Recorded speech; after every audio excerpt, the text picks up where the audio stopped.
Ազգային ժողովի քառօրյա նիստը շարունակվել է։ Օրակարգում կոռուպցիայի կանխարգելման հանձնաժողովի անդամի ընտրության հարցներ։ Թափուր պաշտոնի համար առաջադրվել էր փաստաբան Լևոն Բալյանը։ Նիստի ընթացքում հայտարարել են, որ առանձին կկայանա նաև արտահերթ նիստ օրակարգում ունենալով Հայաստանի եւ Ադրբեջանի միջև խաղաղության հաստատման վերաբերյալ ազգային ժողովի հայտարարության նախագիծը։ Ազգային ժողովի նիստերի դահլիճում քննարկումներն ուղեկցվել են իշխանություն, ընդդիմություն սուր բանավեճով։ Քաղաքացիական պայմանագիր խմբակցության падգամավոր Վահագն Ալեքսանյանն իր ելույթում անդրադարձել է նախորդին ընդդիմադիր գործընկերների կողմից հնչեցված որոշ հայտարարությունների, մասնավորապես անդրադառնալով Հայաստան խմբակցության падգամավոր Էլինար Վարդանյանի հայտարարությանը, թե իշխանությունն ի տարբերություն ընդդիմության երջանիկ է, Ալեքսանյանն ասել է. Այդ լուրջ եք ասում, ասենք եկեյան ծովերում կայֆերից, տեսահոլովակներում նկարվելուց, բանից հետո գալիս են ստեղ սքեմը հագնում են սենց սքեմավորի պես,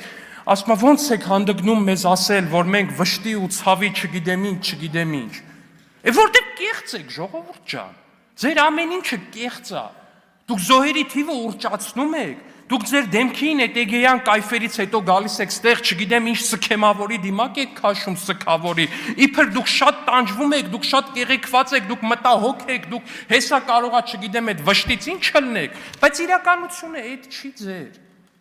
այդ չի։ Ալեքսանյանը հիշեցրել է նաև, որ նախկին ղեկավարների օրոք սահմանին հակառակորդի կրակի հետևանքով հաճախ հայկական կողմը զոհեր էր ունենում եւ չկար մի տարի, որ 12 ամիս ինտերվալով նման դեպք չարձանագրվի։ Մինչդեռ ըստ Ալեքսանյանի արդեն 1 տարի է, որ իր քաղաքական թիմը հասել է խաղաղության։ Այդ ձեր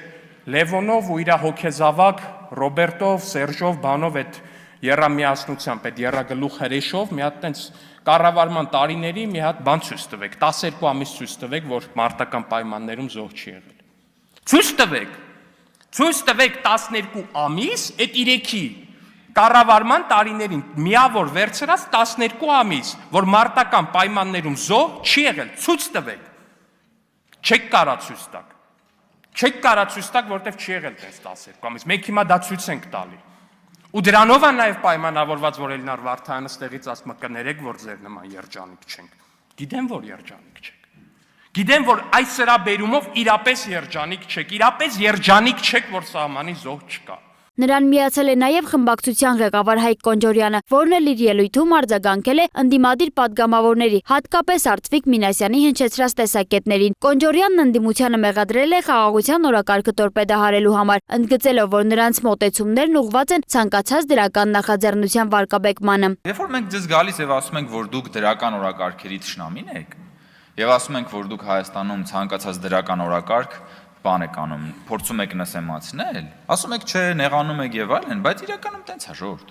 Տպավորությունը ոնց որ այն որ վամպիրներին բանը լույսը անգնում վրները բան են անում, չէ՞, սկսում են այսահարվել, մեզ խաղաղություն բառն է։ Լույսի պես հենց ընկնում անդիմության վրա, անդիմությունը այսահարվում է։ Հենց խաղաղություն բառը ասում ես, խաղաղություն բառը հենց ասում ես, միանգամից ցնցումների մեջ են ընկնում այդ խաղաղություն բառից։ Բանը ու այն աստիճան, որ նույնիսկ արդեն առանց բանի, այսպես ներքին դիսկոմֆորտի եք դուք Հայաստանին սկսում մեղադրել պատերազմ հրահրելու մեջ։ Նա ընդգծել է նաև, որ Հայաստանի 3 նախկին նախագահները Լևոն Տեր-Պետրոսյանը, Ռոբերտ Քոչարյանը եւ Սերժ Սարգսյանը իրենց հայտարարություններով փաստացի սուտ մատնություն են արել պետության դեմ, մեղադրելով Հայաստանին պատերազմ սկսելու համար։ Դուք հետո գալիս եք ասում եք մեր 3 հաղթած նախագահները։ Ոնց կարող են հաղթող նախագահները, հաղթած նախագահները Հայաստանի Հանրապետությանը մեղադրեն պատերազմ սկսելու մեջ եւ սուտ մատնություն իրականացնեն Հայաստանի Հանրապետության դեմ։ Դիմելով Արծվիկ Մինասյանին, Կոնջորյանը հորդորել է հրաժարվել հին քաղաքական լեզվից եւ մարտական հռետորաբանությունից։ Ձեր սուրը դրեք Պատյանը, պարոն Մինասյան, այլևս ձեր կռիվն ավարտված է։ Ձեր կռիվը եթե անգամ ունեցել եք, եղել է ուրիշ ժամանակներ, ուրիշ իշխանությունների դեմ, բայց նույնիսկ դաշնակցության դասականներն են ընդունել, որ այնուամենայնիվ պետք է գնալ ինքնահայեցման ճանապարհով։ Այնուհետև ազգային ժողովն անցել է քառօրյա օրակարգային հարցերի քվեարկությանը, որից հետո այժմ փակ քվեարկությամբ ընտրել է ազգային ժողովի առողջապահության հարցերով մշտական հանձնաժողովի նոր նախագահին։ Իշխող քաղաքացիական պայմանագիր խմբակցության կողմից առաջադրված Հռիփսիմե Հունանյանի թեկնածությունը ստացել է 61 падգամավորի աջակցությունը, հաստատվելով այդ պաշտոնում։ Իսկ ահա կոռուպցիայի կանխարգելման հանձնաժողովի անդամի հարցը մնացել է անորոշ, քանի որ խորհրդարանը չի կարողացել որոշ որոշում կայացնել թափուր տեղի համար։ Մրցութային խորհրդի կողմից առաջադրված տեխնացու Լևոն Բալյանի վերաբերյալ քվեարկությանը падգամավորները չէին մասնակցել։ Ազգային ժողովի հաշվիչ հանձնախմբի նախագահ Նարեկ Բաբայանը հայտարարել է, որ քվեարկություն տեղի չի ունեցել, իսկ այժմ նախագահ Ալեն Սիմոնյանն ամփոփել է, որոշում չի կայացվել։ Քվեարկությունից առաջ ընդդիմադիր падգամավորներն ընդմիջում են խնդրել, որի ավարտից հետո սակայն նիստերի դահլիճ չեն վերադարձել։ Կոնջորյանը նկատել է. 20 րոպե առաջ Հայաստան դաշինքը հայտարարեց 20 րոպե ընդմիջում նախորդ քվեարկության համար, որ իբրև թե իրենք քննարկեն եւ որոշեն իրենց դիրքորոշումը, բայց իրենք այդպես էլ չվերադարձան։ Ինչու՞։ Որովհետեւ իրենք գիտեին եւ ես հայտարարել էի, որ այս քվեարկությունից անմիջապես հետո մենք ունենալու ենք քաղաքացիական պայմանագիր խմբակցության կողմից խաղաղության հաստատման վերաբերյալ հայտարարության նախագծի քննարկումը եւ իրենք, քանի որ միշտ փախել են խաղաղությունից, հասկացան, որ եթե քվեարկեն, ապա այդ պահին պիտի լքեն դահլիճը եւ պատրվակ բերեցին